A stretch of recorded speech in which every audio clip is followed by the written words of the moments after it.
Hello，大家好。我哋又趁今日假期傾下樓市。咁綜觀呢，網絡上好多影片，大家都發表對樓市嘅睇法啊、意見啊。咁啊，總括嚟講呢，就大家覺得咧，樓市嘅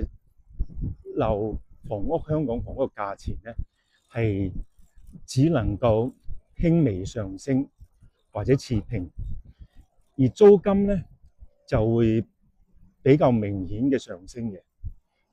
咁最重要一個因素咧，就係國內啲學生咧需求大。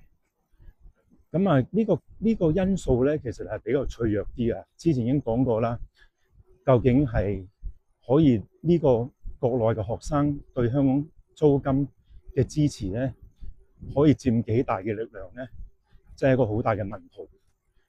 咁仲有咧，依家嚟睇咧，香港樓市咧，有利嘅因素同不利嘅因素咧，不利嘅因素係佔多嘅。點解咧？就係利息啦，維持不變喎，係一個比較高嘅水準。大家期望咧可能會回落咧，結果咧聯儲局就冇做到呢樣嘢。第二咧就係供應咧依然都係一個好高嘅水平。第三咧，你睇個股市咧係咁一路下跌，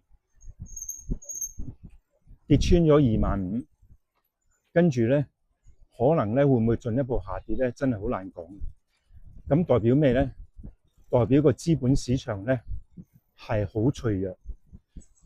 咁政府雖然公布話呢個香港會成為一個金融中心啦，咁啊 QS 又話香港嘅大學咧排名又進一步上升啦，跟住香港又一個咧全球競爭力城市之中咧排名第2。咁呢啲咧，我覺得都係比較虛幻啲嘅，比較虛幻啲啊。咁呢啲係咪作為一個樓市嘅有利因素咧？有好大問號。咁所以喺不利因素咧佔多嘅時候咧，最重要再睇一樣嘢就係中美關係啦。如果中美關係咧持續不穩定嘅話咧，將會為樓市咧帶嚟一個好大嘅負面影響嘅，可能係最後成為一個咧壓低香港房地產市場嘅最後一根稻草。所以咧喺咁多嘅不確定嘅因素之下咧，大家入市要非常之小心，非常之小心。多謝大家，拜拜，多謝晒，拜拜。